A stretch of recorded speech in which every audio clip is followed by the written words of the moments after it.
Who is Sai Baba? That's a good question. He is pure love personified, and all the ramifications of pure love. He said, "You're not retiring. I'm going to retire you." So with Baba, retire you. Yes, you don't take a vacation. He doesn't take any vacation. He puts a new tread on you. Yeah, he doesn't take any vacation. He says, "Change of work is rest for me. I have no particular agenda of my own. And my only complaint is he has given me only 24 hours a day." Puttapati is telling the world now, discover your heart, discover the compassion, and let it flood all over your body, and let it flow out through your body in acts of love, selfless love, that is.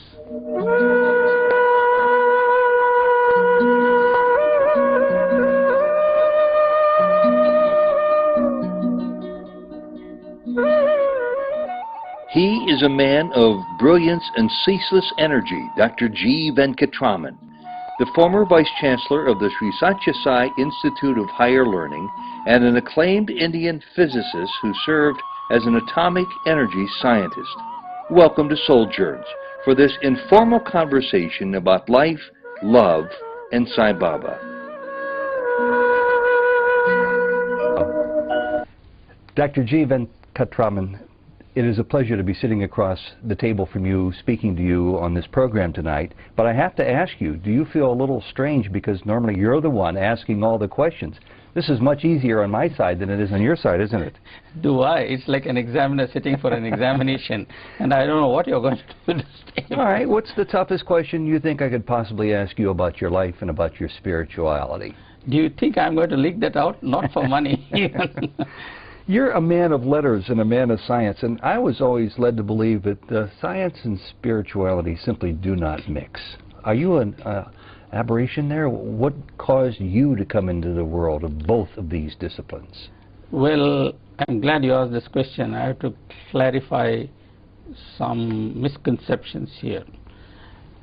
I will leave out the philosophical aspect, but staying with the purely human aspect. It's only a recent fashion that scientists cough on spirituality. If you go back in history, you don't have to go too far back. If you just go up to, say, Newton and Galileo. Let's take Newton. I don't know whether you know, Newton wanted very much to be a priest. Did not know that. And he was a great believer in God. And he always was amazed by the power of God. For example, he believed in absolute space, a concept in physics. But of course now we know there is no absolute space. There is only absolute space-time. That came with Einstein. That's a different story. But the point is, he said you must have absolute space, otherwise it will not be consistent with divinity. And similarly, he looked at the thumb and said thumb alone is enough to prove the existence of God. And Newton was not an isolated singularity, as we say in mathematics. He was not an exception. That was the kind of feeling that prevailed. And here you must note that till the Renaissance, there was no separate philosophy and science. In fact, even today, you get a PhD, that's a degree in philosophy, natural philosophy. But later on, they started to part company. There are many historical reasons for that. But just to mention another person, I think it was Maupertuis, but I can't be 100% sure. He was the first fellow to discover the principle of what we call least action. And he said God ordained it this way. So everybody invoked God and attributed the laws of nature to God. As late as the 1920s, Werner Heisenberg, he was a young man then, he made one of the profoundest discoveries of that century, 20th century. At 3 o'clock in the morning, he discovered the laws of quantum physics for the first time. And he later wrote a letter to his sister saying, I felt as if I was looking over the shoulders of the Lord. When did you become so interested in the why? Okay, my case is somewhat different. For the simple reason, I led a double life, so to say. Ah. You see, born in India and having been born in a traditional family, one gets exposed to sort of religion. And I was given a lot of books as a small boy that related to our epics, which I read and I liked. The second thing was, the God that I liked very much was Lord Rama, who stood for truth and righteousness. He was an ideal person, and he naturally inspired a lot of admiration, and he was widely worshipped. And Gandhi was very much around when I was a small boy, and he used to adore Rama. In fact, he died with the name of Rama on his lips. So Rama became very acceptable, particularly because of Gandhi. But when I started my scientific career, I sort of, would think of God at times and science at times. And of course, there were periods when one began to wonder about certain aspects. But later on, as one grew up and one became older and wiser, shall I say, I realized that, as Baba says, science is only one half of the story, and spirituality is the missing half. And unless you have all of it together, you don't get the whole picture. Let me ask you one question about Gandhi, since you brought up his name. If I recall correctly, it was around 1935-37. He was talking to a reporter from a London newspaper, and he made the comment that my life is my message. Somebody else makes that comment a whole lot too. What significance does Sathya Sai Baba have in your life? You're going to need more than half an hour for me to explain that. But let me put it very crisply. I think Sathya Sai Baba not only has transformed me, but he has made my life meaningful. I went around doing all sorts of things. I got a kick out of it too, some of it at least. Sometimes the events kicked me, but that's a different story. But I did not realize the answer to certain basic questions. Stephen Hawking ends his book, I think it's called something to do with time. I don't remember the exact title. The History of Time? Yes, I think that's it. It was on New York Times bestseller and all that sort of thing. He ends the book with some questions like, we don't know why the universe is there and what our relationship to it and so forth. I found those questions very interesting because spiritual philosophy began thousands of years ago when man began to ask those questions. You see, ancient man lived under the canopy of the stars. So he saw nature and he began to wonder, using the gift that God had given to him. Now we live in houses, we shut the windows, we shut the doors, we put curtains, and all we see is the roof and the television screen, so we don't wonder. We don't even have to think, somebody else thinks for us. But ancient man was not like that, and he asked the very same questions. Where did all these things come from? Where did I come from? How do I relate to these? We are still left with those questions. That is because we are not paying attention to the answers to those questions that have been discovered by wise men in different parts of the world. Sathya Sai Baba made me realize what those answers were and made me reflect and understand many things. And also he made me realize the real purpose of human life. The real purpose of human life, as I now see it, is to recognize the divinity in man.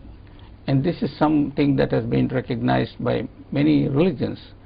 They all say God made man in his own image.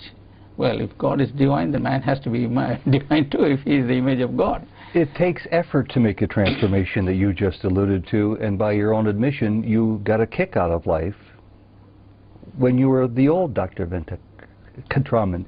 What about the person I see before me today? Why did you decide to make the effort to undergo the transformation when you were perfectly content, it sounds like, before? Well, that's an interesting question. I would say I did not make the effort, it was divinely ordained. You see, I had a couple of major setbacks in life. And as one of our saints says, it's only when you are miserable you think of God. When the going is good, you take all the credit and say, God has no business to share my credit. Of course, I didn't say that, but God is out of your radar screen when you're happy. But when you're miserable, you start thinking of God. And, well, one thing led to another, and I came here, I saw Bhagwan. A spell was cast over me. I went through all the euphoria of the beginner. But then, the scientist in me came up, and I began to pay serious attention to his discourses. I read a lot here, there, everywhere, things that I had never read before. And I began to reflect, because that's what you do in science. You know, you read someone else's paper and you try to find out whether he's right or wrong. If he's right, you say, can I better him? If he's wrong, you try to demolish him. Of course, that's the way the game is played. But here, I tried to understand what he said. And it not only made a lot of sense to me, but it also told me how I could use the remaining part of my life by being useful to humanity. And here, one sentence of Victor Weisskopf profoundly influenced me. Victor Weisskopf was an Austrian physicist who went to America in the early 30s, running away from Hitler, of course. He worked in the US atom bomb project in Los Alamos, but later on he was professor in MIT. And he was a very good, distinguished physicist, a very cultured European. And addressing the American Association for the Advancement of Science, he said, knowledge without compassion is inhuman, and compassion without knowledge is ineffective. So he said, I'm supposed to have some scientific knowledge. Do I want to be inhuman or human? Well, the choice was obvious, especially being in Bhagwan Baba's proximity. And I have tried to use whatever time I have and whatever talents God has gifted to me in the service of humanity in manners that I thought were useful and within my scope. I've recognized firsthand some compassion here before my very eyes, lots of knowledge as well, and a fair amount of love. But then I've been here several times. You know as well as I do that there are people hearing this all over this planet, perhaps, who are hearing Sai Baba's name for the first time. Who is Sai Baba? That's a good question. In fact, he himself has raised this question and answered it in a discourse many years ago. Well, it all depends at what level you are looking for an answer. If you are looking for an answer at the purely newspaper level, I would give a biographical thumbnail sketch. Sai Baba is a person born in a certain family on 23rd November 1926 in a remote village where there were just 100 people and so on and so forth. That doesn't cut. That doesn't. I would say, if you are asking me to describe Bhagwan Sri Sathya Sai Baba, I would say, in purely human terms, he is pure love personified, and all the ramifications of pure love, such as compassion, such as forbearance. Sternness at times? You see, sternness is a put-on. It's not. He can't be stern. That is just, you know, like the father chiding the son. Father can't stop loving his son, nor the mother. But you know, sometimes a little bit of admonition is necessary. So I wouldn't put too much emphasis on the stern. Incidentally, that reminds me, this is something you might like to hear. This happened many, many years ago. A group of singers who were in Vietnam, they were entertaining the troops. The Vietnam War was on. They had a little break. They could take a few days off for rest and recuperation, and for some strange reason they decided to come to Bangalore to see Sai Baba instead of going to Bangkok or Hong Kong, which are the places people normally went to. And they had a lot of experiences, and the interesting thing is, there was one man there who was the head of the group. Baba always appeared to scowl at him. To scowl? Scowl. Okay. And look, you know, as though he was annoyed and angry and all that. Well, I've seen that look. Well, there are pictures of well, that. I tried to avoid it, shall I say. But this fellow was not taken in. 6-7 days this game went on. And then One day Baba asked him, "You don't think I'm angry with you?" And that man coolly replied, "I don't think you are angry with me, but you are acting as though you are angry with me. How can you be angry? You don't know what anger is." And Swami had a big laugh and said, "That's true. That's my real self. And you have pierced through the veil." I've seen his self as a prankster, as a jokester, as a very funny man with great humor. How much of that do you see on a regular basis because you're around him so often? You see, it all depends. Different people see different aspects of Baba. As he says, when I'm with a child, I'm like a child. When I'm with a man, I'm with a man, and so on. You know, what happens is that when people come from other places, they come with all kinds of expectations, so he gives them happiness through these kind of experiences. When you are near him and you're working for him, he does not give much time for these things to us. Occasionally, yes. But most of the time, we find our happiness by quietly working for him and knowing that he knows it all. We don't tell him, nor does he ask us. Have you personally been able to penetrate that veil of who Sai Baba really is? Well, I don't know whether I can answer that question in entirety, because I know in my head that he is an incarnation of God. That I know by logical reason and all that. But I believe as a human being that's not enough. I must feel that in my heart. Then only I can say I have penetrated through the veil. There are times when I feel that way. There are times when I can't say for sure that I feel that way. Just maybe my mind is wandering and my heart is not tuned up or something like that.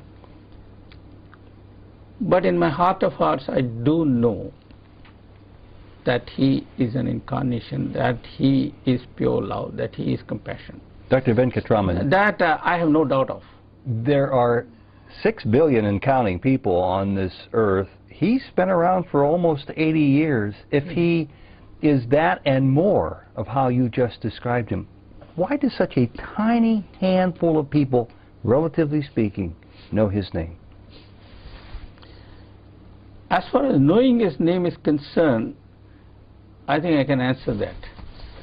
It's mainly because he has never sought publicity, and he does not allow publicity. If you started using the media in the means of publicity, his name would be known far more than it is now. But let us not forget, even without this, he has touched innumerable hearts in innumerable countries. There are countries from where people have not come, like Cuba, but he is known there.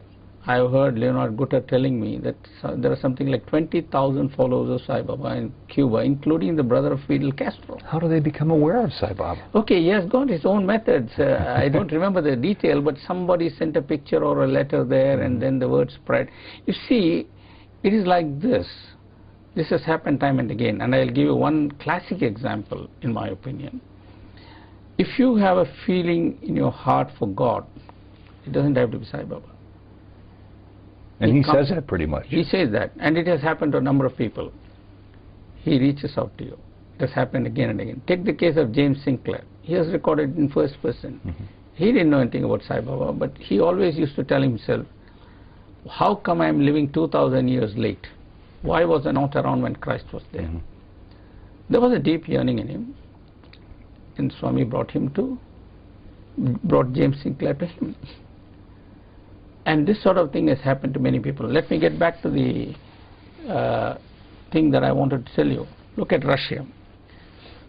10 years ago, there was hardly a single Russian here.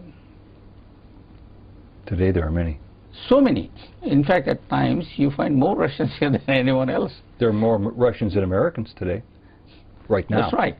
This period. And what had happened was, there was a deep hunger somewhere in the hearts of these people for God. And I believe Baba told somebody, just at the time perestroika and all are breaking up, coming into the picture, the big black cloud over Russia is lifting. And when it lifted, there was a vacuum. And they looked here and there, and those who were yearning for him came here. And for everyone who comes here, there are at least 100 there who are unable to come. And we have heard stories of that. So my answer to your question is, if there is yearning for God, He will reveal Himself in some way or the other at the right time. Mm-hmm. There seems to be a threshold of awareness in the West, particularly in America. Not so long ago, there was one article in the International Herald Tribune. There was a Sunday article, half page, in the New York Times. I have to imagine that there are untold thousands, if not millions, of people who are seeing his name in print, seeing his picture in the paper for the first time. Are you ready to have the gates made bigger to accommodate the throngs of people coming to see Sai Baba? I don't have to make it bigger. The gates would collapse if they come. I think already in India, whenever Baba goes to any place, huge crowds come. I have seen this personally in the year 1999, I think. I had the pleasure and the privilege and the blessing of going with him to first Delhi and then to Bombay. It was a 7-day trip. He had to give darshan in the biggest stadium in India, the Nehru Stadium, which was built for the Asian Games. I mean, that's the place where 100,000 people can Huge. sit, and the track and field events could be conducted there. And the people sitting in the playing area, people sitting in the gallery, and there is a tremendous amount of hunger for him. It has been so for a number of years, and I think people will be drawn to him in due course when the time is right. You've talked about atheists and people who have had no religion for many, many years being drawn to Baba now from Cuba, from Russia. Of course, there's millions of people here from India who are extraordinarily fond of him. I'm also aware that the Prime Minister of India, who's a Hindu, is a Sai Baba devotee, an admirer, an affirmer of Sai Baba, that the President, who is a Muslim, feels the same way.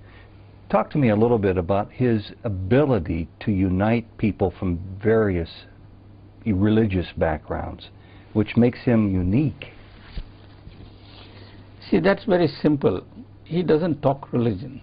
He talks the language of the heart. That's all. The best way of describing this, or rather explaining this, is to recall what one Mr. Wellington told us some years ago in a speech that he gave here. Mr. Wellington, I should mention, is a Christian, of course. He hails from the state of Kerala, and he was a member of the communist government.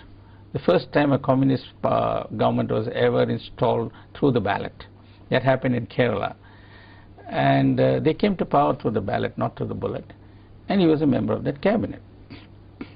And he was the health minister. Baba went to Kerala, and it so happened he had to bless a hospital, and this man had to come there as the minister. So he didn't like it one bit, because A, he was a communist, and B, he was supposed to be a Christian.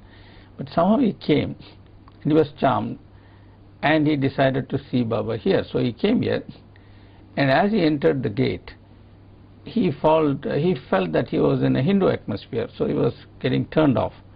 But Baba called him for an interview, and the first thing he said was, "Wellington, be a good Christian." Not a Christian, but a good Christian. And this man was stunned. Baba was not trying to convert him. Baba always says, I want to sustain people in their own faith and make them deepen their faith. That is a particular pathway to God. Why do you have to switch tracks? There's no need to. And that is what endears him to people from different religions, particularly from Iran. I have seen big groups come. They come, he gives them interview after interview, and they say, Baba, we want to sing bhajans. So he arranges for them to sing bhajans. And all their bhajans are on Allah. And we all, of course, we don't know, so we can't follow. But we sit and listen. For half an hour it goes on. So he has no sort of divisive feelings. In fact, if you go out into the village, you will see a mosque. That mosque was constructed by him, because the people of this village had to go to Bukkapatnam, which was 6 Muslims of this village, which is 6 kilometers away, and they found it very difficult. So he said, don't worry, you don't have to walk that long, I'll give you a mosque. He has given a mosque. And he just doesn't bother about these things. Some years ago, there was a mass marriage where marriages were conducted for people who could not afford the expenditure. I was present. It was on the occasion of his 70th birthday. There were Christians, there were Muslims. Muslim priests came, they did the marriage according to their custom. There were Christian priests. They conducted marriages according to their custom. And the Hindus, of course, were the majority. They conducted marriages according to their custom. He just doesn't care about the procedural details. So he says, my language is language of the heart, and my religion is religion of love. So there's no problem. Only we have problem. He doesn't have problems. The people I've met around here are fairly attached to the form of Sai Baba. I would imagine you're no exception to that, and I'm guessing that you probably work at his request. What if he told you to suddenly go into the world and work again, go back from where you came, go to Delhi, go to Bombay? Would you be able to do that easily if he wanted you to just be yourself apart from here? Let me answer your question in two parts. First, I hope he won't ask me to do that. But if he asked me to do that, I would obey his command unflinchingly, because my duty is to do what he says and hope that he'll be pleased with what I do. So as far as I'm concerned, I have no hang-ups on that.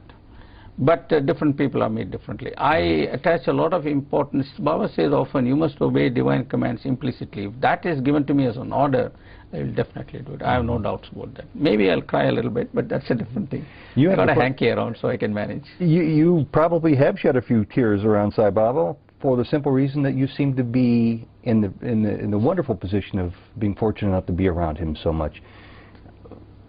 How would you describe him as a man, the human feature of Sai Baba that you see so often? You see,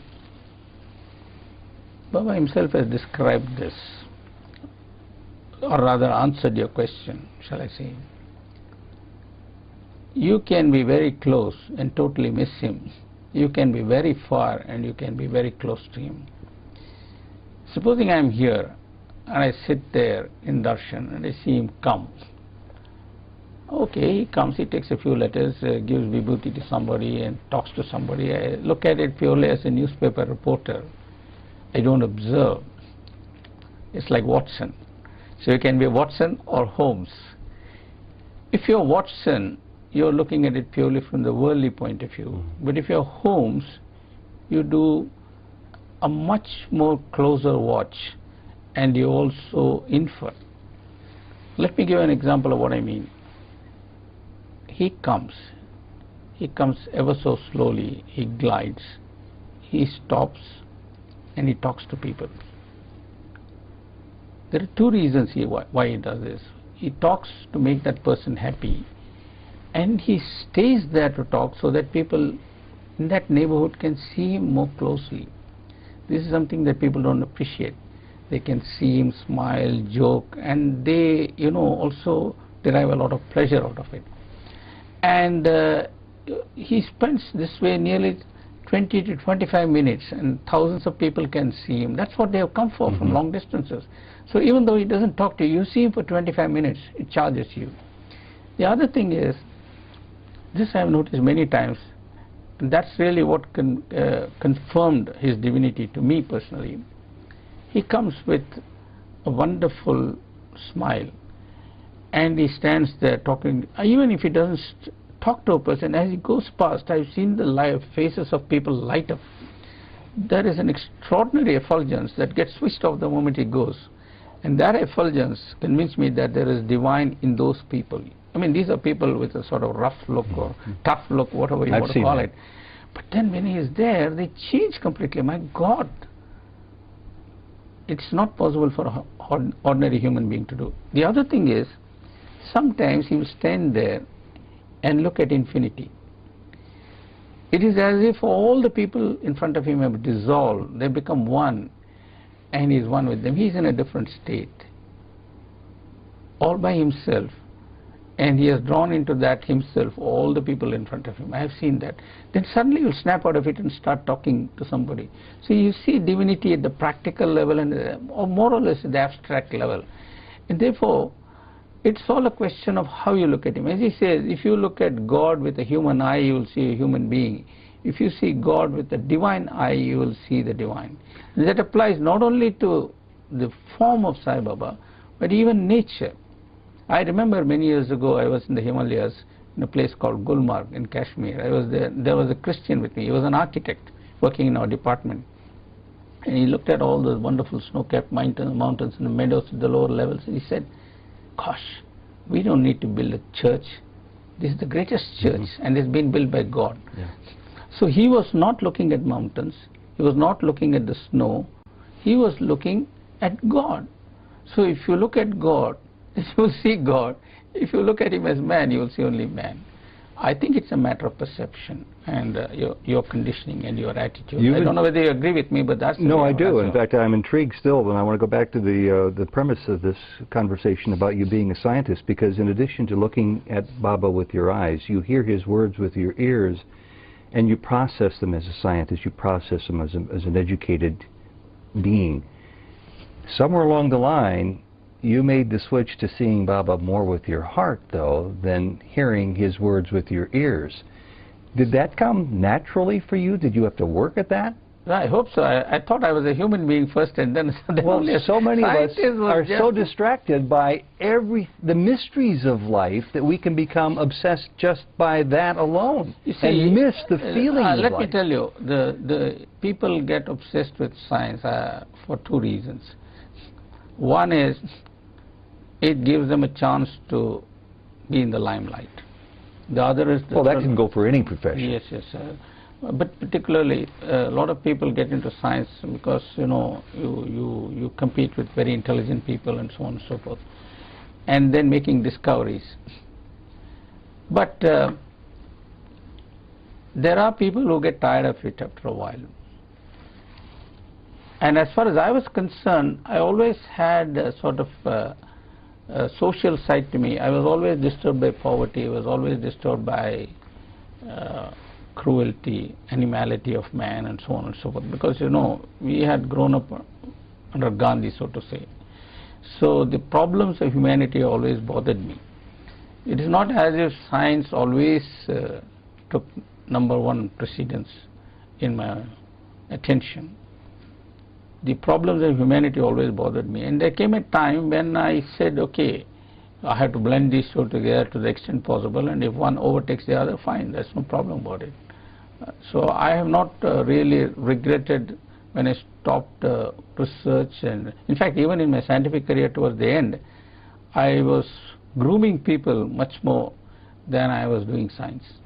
And what I did was I always tried to instill the importance of values.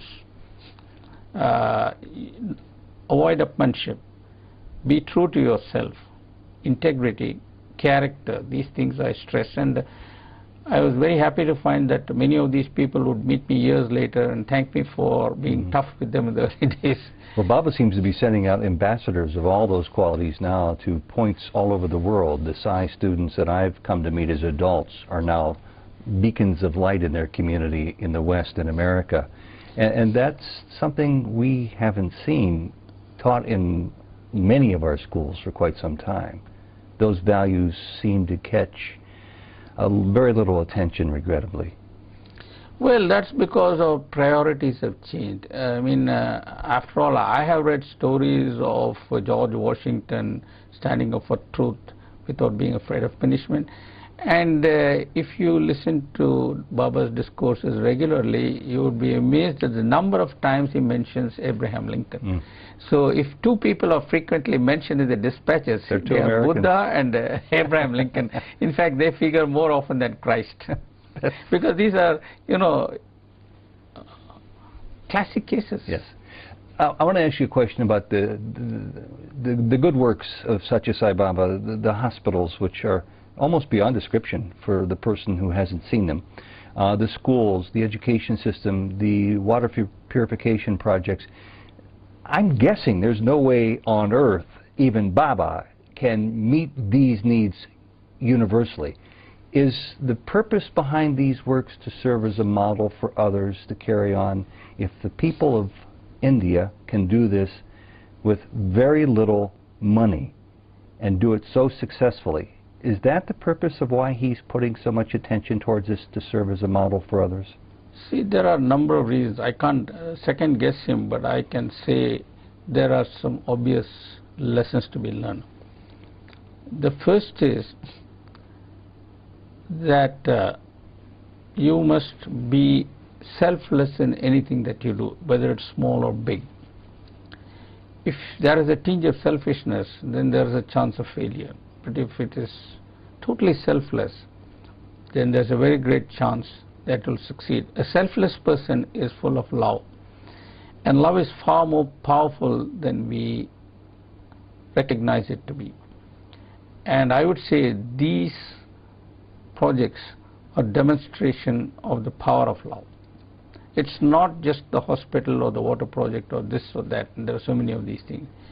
He wants to show that the way to solve problems is through love and not any other method.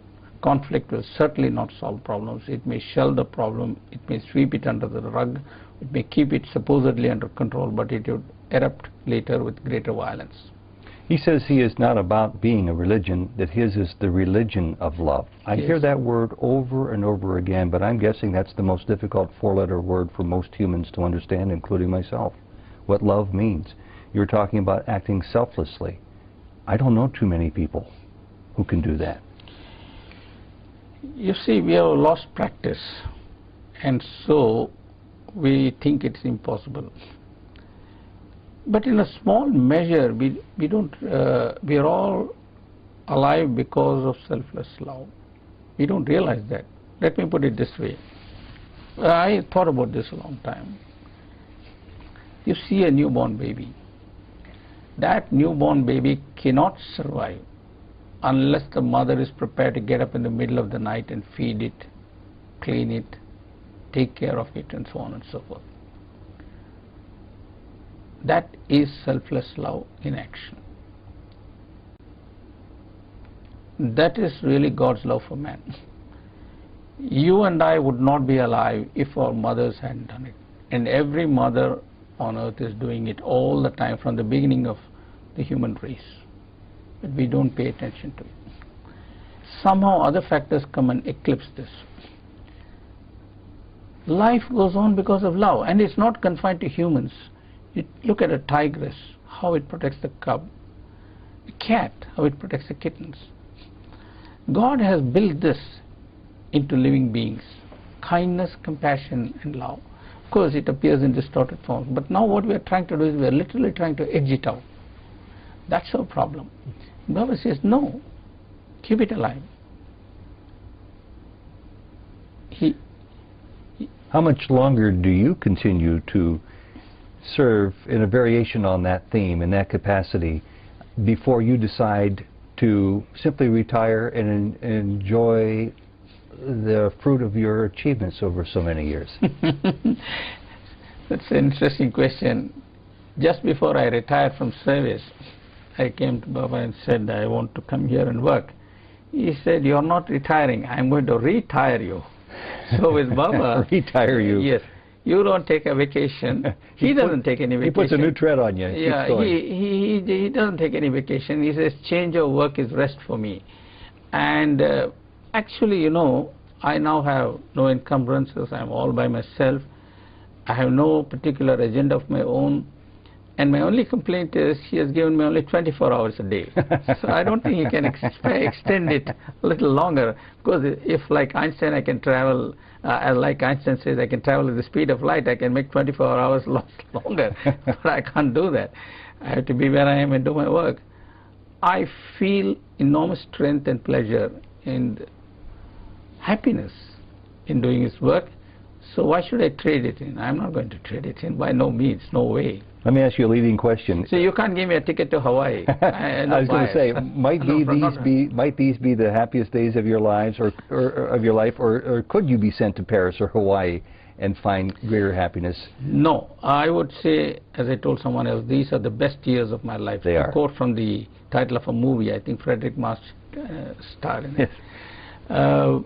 I would unhesitatingly say these are the most useful years of my life, I know who I am finally, I know what I am doing, I know why I am doing it, I know for whom I am doing it, and I am grateful to God for giving me this opportunity. Well, then let me... If He sends me to Hawaii to do some work, you will find me there doing work, not on the beaches. Then let me give you one last test question as our time's running out, and you said it was okay if I asked... How do you think I'm scoring so far? Or you'll keep that a secret? I'll let you know when you answer this last question.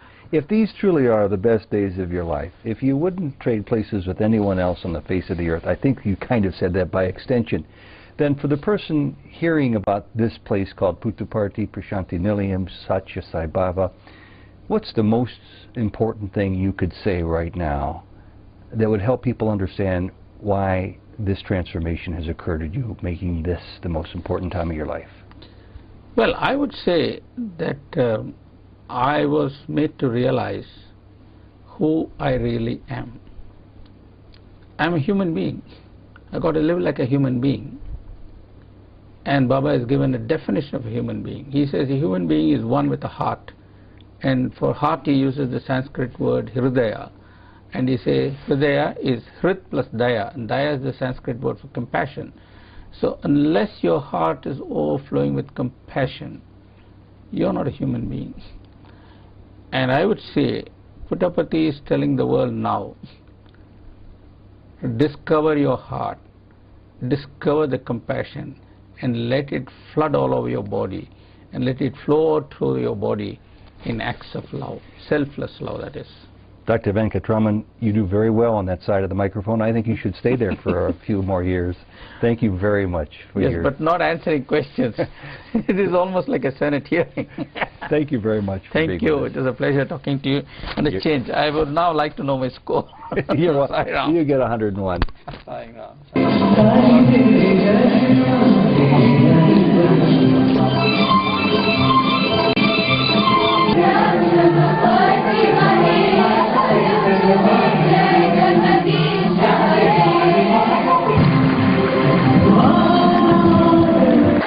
We will take part.